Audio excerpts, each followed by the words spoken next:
1,600원을 향해서 올라갈 거라고 생각하진 않아요.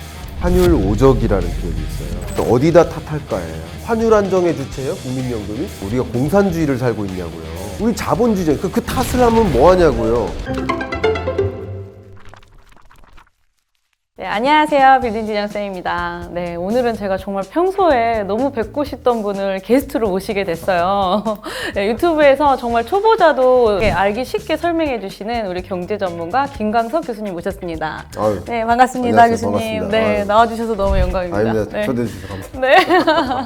교수님, 네. 요즘에 아무래도 가장 핫한 이슈가 환율 네. 급등이잖아요. 맞아요. 제가 오늘 보니까 1,477원이더라고요. 네, 네, 네. 앞으로 계속 올라갈 것으로 또 예상도 많이 하시기도 하고 하는데 네. 왜 이렇게 올라가는지에 대해서 좀 설명해 주시면 너무 좋을 것 같습니다. 아, 네. 너무 좋은 질문 주셨는데요. 네. 자, 환율 때문에 많은 이제 소상공인들, 중소기업 대표님들 그러니까 숨이 턱턱 막히고 계세요. 네. 그러니까 환율이 오른다는 것은 더 많은 한국 돈을 내주고 달러를 바꾸는 거죠. 네. 그걸 원화 약세라고 보통 표현하는데 다른 말로는 이제 고환율. 네. 근데 이렇게 원화가 이렇게 떨어져 있는 이유는 무엇일까? 이 환율을 결정짓는 변수들이 굉장히 많습니다. 아, 한 가지로 단정지을 그럼요, 굉장히 많습니다. 근데 제가 몇 가지만 좀 설명을 드린다면, 네. 그래프 보시는 것처럼 지금 우리가 맞닥뜨린 이 환율이 IMF 외환위기와 금융위기 이후 어쩌면 가장 높은 환율인데, 그때 위기랑은 지금 환율의 모습이 비슷한가요? 좀 다른 양상인가? 어떻게 생각하세요? 그래프를 봤을 땐 조금 다르네요. 다르죠. 네네. 그때는 한번 피크 찍고 떨어지고 피크 찍고 떨어지고 지금 그냥 고환율에 올라와서 안 내려가는 현상. 네. 그러니까 이걸 한마디로 고환율 장기화예요. 고환율이 장기화되고 있으니까 이게 어떤 문제냐?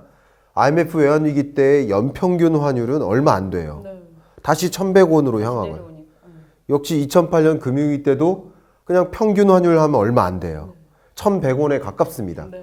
근데 지금 25년의 평균 환율이 1,450원 정도 돼요. 네. 그러니까 이 고환율이 장기간 지속되니까 그게 굉장히 힘든데 네. 사실 대기업들은요 만세 부르고 있어요.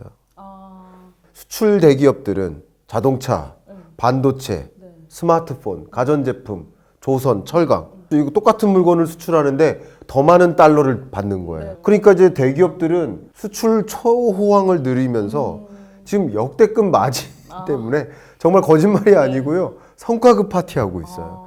우리나라가 세계적으로 유명한 수출 의존도가 높은 나라예요. 네. 그러니까 총량적으로 보면 고환율이 나쁠까요? 좋을까요? 좋은 부분도 분명히 있어요. 근데 누가 나쁠까요? 수입업자. 네. 그렇죠. 근데 수입업자가 주로 누굴까요? 주로 중소기업들이에요. 그러니까 중소기업 대표님들은 정말 가슴이 턱턱 막힌다고. 왜 그러냐면 예를 들어서 목재를 수입하는 수입업체 대표님이에요. 네. 러시아산 목재를 사옵니다. 침엽수를. 네.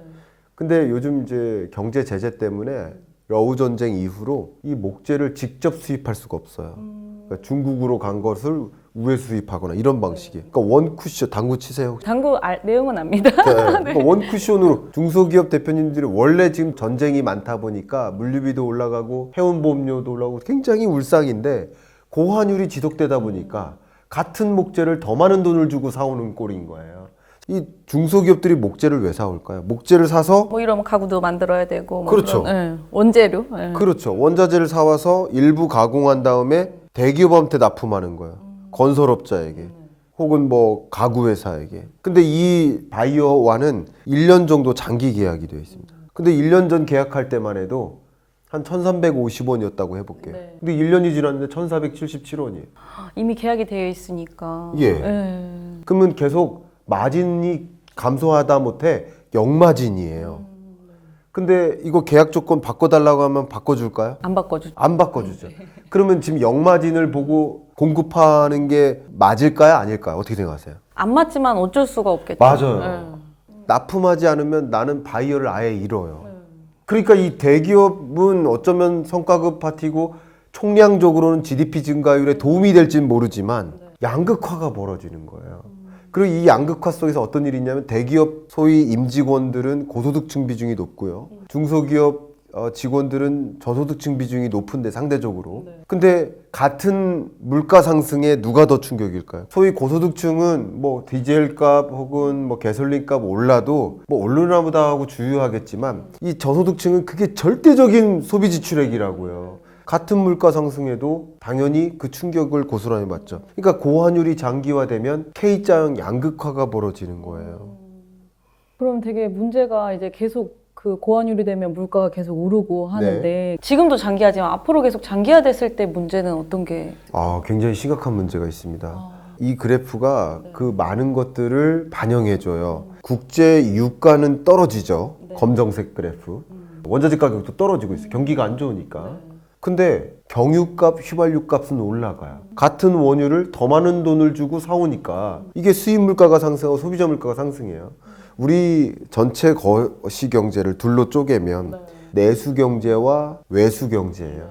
근데 외수 경제는 나쁠 리 없다고요. 내수 경제가 침체된다고요. 그러니까 이게 어려운 그래프지만 그 한 해 혹은 각각의 경제 성장률을 기여하는 부문이 있는데 이 설비 투자가 어때요? 핑크색이 쪼그라들죠.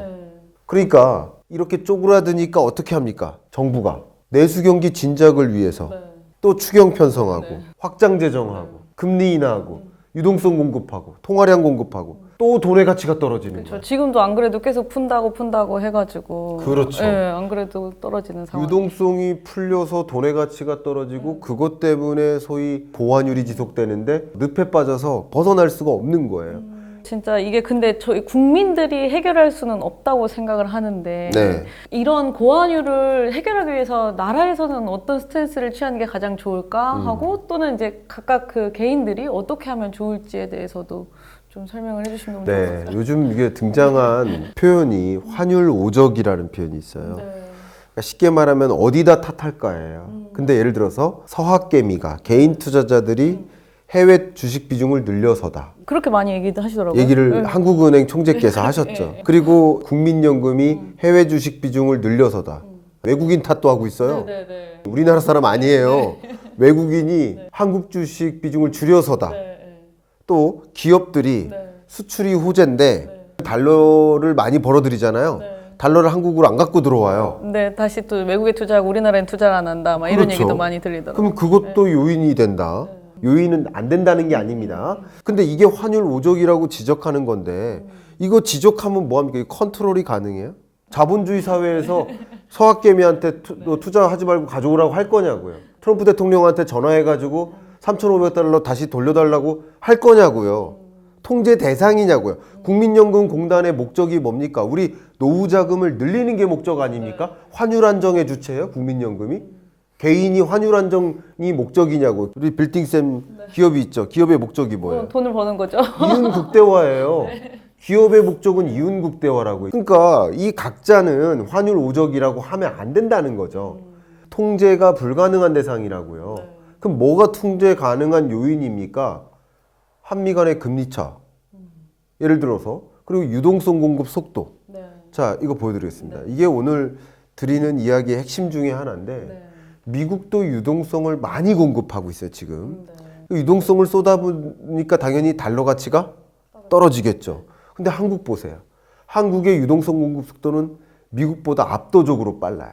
그럼 우리 원화 가치는 더 빠른 속도로 떨어지고 있다는 증거죠. 맞죠? 이게 이유입니다. 그러니까 이게 유일한 요인은 아니에요. 나머지 요인들은 정부가 통제할 수 있냐고. 우리가 공산주의를 살고 있냐고요. 우리 자본주의. 그러니까 소방수는 누구예요? 소방수는 기획재정부와 한국은행이 소방수예요. 그러면 불이 나면 누가 꺼야 돼요? 소방수가 떠야죠. 왜 여러분 불 안 끄세요? 이렇게 할 수가 있냐고요. 아니, 개인이 불 끄다가 더 큰 변을 당할 수도 있잖아요. 그러니까 우리나라를 구성하는 경제 주체들이 각각이 수익을 극대화하기 위해서 노력했을 때 우리 경제가 올바르게 성장하는 거기 때문에 각각의 롤을 다하는 건데 환율이 문제라고 한다면 정책은요 항상 어떤 정책을 내리면 무언가는 득하고 무언가는 실하는 거예요. 두 가지를 선택할 수는 없어요. 그죠? 근데 정부가 지금 유동성을 공급해서 경기를 부양시키겠다. 그걸 득한다면 어쩌면 고환율 장기화는 해소할 수 없어요. 그러면 지금 환율 문제 아니다 라고 얘기하시다든가 지금 환율 문제가 있지만 경기 부양에 더 집중해야 된다. 여기에 당위성을 강조하시든가. 근데 이것도 문제고 이것도 문제니까 남 탓하는 게 말이 되냐고요. 아, 죄송해요. 제가 화가. 아, 제가 절대 어떤 정치적 편을 서서 누군가를 지적하는 게 아니라 저는 어떤 정치적 편이 아니에요. 나라 편이에요. 저 보수 편이 아니고 진보 편 아니에요. 죄송합니다. 진보 편을 원하시는 분들, 보수 편을 원하시는 분들, 여러분 편 아니에요. 나라가 뭐가 어떻게 해야 올바른가, 어떻게 가는가를 지적하는 거지 정치적 편에 서서 지적하는 게 아니에요. 제가 이 그래프 보고 정말 좀 여쭤보고 싶었던 게 이게 네. 지금 코로나 때인 거가 미국이 이렇게 맞아요. 유동성을 풀었고 네. 미국은 또 이렇게 줄였다가 완전히 내려갔었던 네. 거랑 완전히 우리는 좀 다르게 가는 것 같은데 예. 이거는 어떻게 보면 좋을지. 이 자료는요, 여러분 여기서 많은 것을 느끼셔야 됩니다. 많은 분들이 경기가 분명히 안 좋은데, 근데 집값은 왜 이렇게 올라요? 제가 되게 재밌는 질문이에요. 팬데믹 경제 위기 때 경기가 좋아가지고 집값이 폭등한 거예요? 아니죠. 오히려 경기가 안 좋을 때 집값이 오를 수도 있다라고 생각하신 게 차라리 상식에 부합해요. 왜 그러냐? 제가 지금 말씀드린 경기는 뭐예요? 실물 경제. 네. 여러분 소득 증가, 밥상에 오르는 반찬의 개수, 여러분 댁 근처에 있는 골목 상권 분위기, 이게 실물 경제예요. 네. 근데 실물 경제가 안 좋으니까 금리 인하하는 거죠. 실물 경제가 안 좋을 때 추경 편성하는 거예요. 실물 경제가 안 좋을 때 유동성을 공급하는 거예요. 또 확장 재정하는 거예요. 자, 여기 스태프분들이 네 분 앞에 계신데 소비 쿠폰을 공급하는 게 나는 좋다고 생각한다, 싫어한다고 생각한다. 둘 중에 하나. 좋다. 손 한번 들어. 좋다. 두 분 손 드시고 안 좋다. 두 분 손 들고. 여러분들이 좋다가 두 분, 안 좋다가 두 분이에요. 실제 제가 여러분들께 여쭤봐도 반반이에요. 근데 정치적으로 편에 서서 말씀하시지 마시자고요. 경기가 안 좋으면 소비 쿠폰을 제공하는 게 당위성이 더 생기죠. 자산시장, 자본시장은 언제 올라요? 유동성이 공급될 때 올라요. 여러분 보세요. 20년, 21년 팬데믹 경제 위기 때 우리나라도 유동성 공급했지만 미국 역사 이래 가장 가파르게 유동성을 공급한 거예요. 이때 집값이 오르고 주가가 오르는 겁니다. 22년, 23년 통화량이나 유동성 공급 속도를 줄여나가죠. 아파트 가격이 떨어지고 주식 가격이 떨어지는 거 당연한 현상이에요. 그럼 25년에 왜 주가 오릅니까? 집값 왜 오릅니까? 유동성 공급 속도 때문이에요. 제가 한번 질문 드릴게요. 소득 얼마예요? 월 소득. 1년 모으면 얼마예요? 한 푼도 안 쓰고. 그걸로 서울 아파트 살 수 있어요? 못 사죠. 50만 원씩. 그러니까 소득 모아서 집을 어떻게 사냐고요. 손흥민은 소득 모아서 집 살 수 있어요. 자, 죄송합니다. 제가 화가 나가지고 이제 제가 화를 냉수 먹고 좀 이렇게 저는 환율에 대해서 걱정을 합니다. 환율이 1,600원을 향해서 올라갈 거라고 생각하지는 않습니다. 1,600원은 넘어가지 않다. 않는다. 그러니까 26년 끝자락에 환율은 1,350원을 향해서 내려갈 것으로 전망한다. 1,600원을 향해 올라갈 거라고 보시는 분들이 계세요. 네. 그 달러 지금 사라고 막 주위에서 막 그런 얘기하거든요. 분들이 계세요. 네. 원달러 환율을 결정짓는 변수가 제가 지금부터 정말 거짓말 아니고 1시간 동안 1,000가지 나열할 수 있습니다. 한국 물가에 따라 결정돼요. 한국 금리에 따라 결정돼요. 한국 유동성에 따라 결정돼요. 미국 물가에 따라 결정돼요. 미국 실업률에 따라 결정돼요. 미국 금리에 따라 결정돼요. 미국 유동성 공급에 따라 결정돼요. 일본 유동성에 따라 결정돼요. 일본 금리에 따라 결정돼요. 전혀 관련 없을 것 같은 스웨덴의 물가 상승률, 스웨덴의 금리 결정에 따라 우리나라 원달러 환율이 결정됩니다. 다 요인이에요. 달러 인덱스가 떨어지면 상대적으로 원화 가치가 올라가겠죠. 그렇죠? 달러 가치는 어떻게 계산하냐면 달러와 나머지 6대 기축통화국들의 통화를 바구니에 넣은 다음에 그 바구니와 1달러를 얼마만큼 비율로 바꿀까를 계산하는 게 달러 인덱스예요. 그러면 예를 들어서 엔화 가치가 올라가면 달러 가치가 떨어져요. 그러니까 1,600원 상방이 열려 있다라고 주장하시는 분들은 근거에 포커스를 더 두시는 거예요. 무게중심을.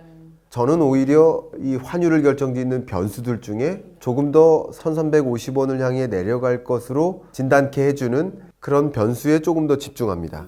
어디에 가중치를 두느냐에 따라 전망이 달라져요. 일단 유동성 공급 속도를 중심으로 환율의 영향 요인을 집중적으로 설명드렸죠. 자, 왜 그러냐? 제 금리 차를 한번 여러분께 설명을 드릴게요.